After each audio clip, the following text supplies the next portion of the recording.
States are defined as a territory occupied by a politically organized body of people. But really, what is a state? Let's get started on uncovering what is a state. Hi, I'm Hugo, and I love researching into extraordinary topics. So, how do dictionaries define states?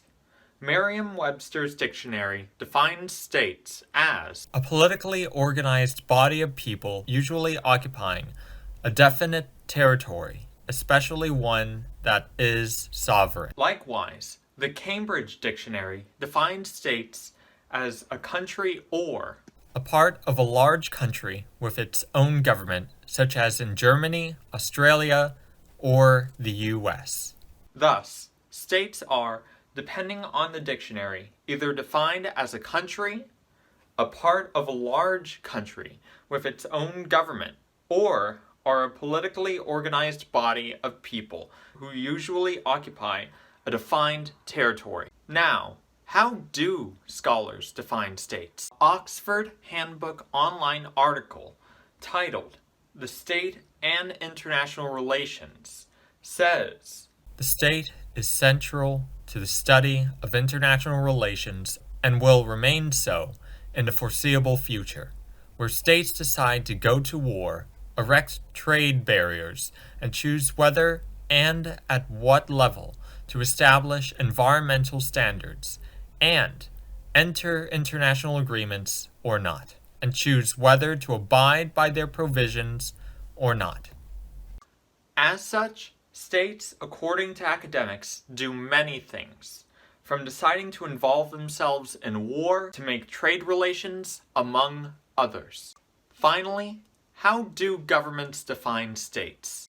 The White House website on state and local governments defines states as having its own written constitution, and these documents are often far more elaborate than their federal counterpart, where all state governments are modeled after the federal government and consist of three branches: executive, legislative, and judicial. The U.S. Constitution mandates that all states uphold a republican form of government, although the three-branch structure is not required. However, even though the European Union does not specifically define states in their article, the European Union, what is it, and what it does? The EU says, "The unique feature of the EU is that, although the member states all remain sovereign and independent states, they have decided to pool some of their sovereignty in areas where it makes sense to work together, where, in practice, this means that the member states delegate some of their decision-making powers to the shared institutions they have created, so that decisions on specific matters of common interest can be made democratically at the EU level."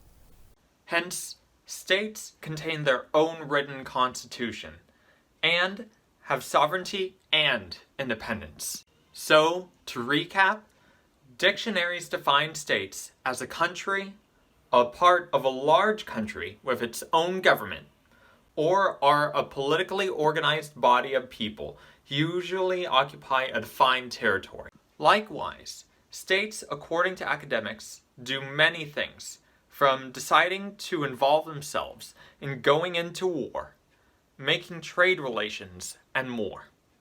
And that states, according to government, contain their own written constitution and have sovereignty and independence. Anyways, thank you for watching my video, and merci et à bientôt.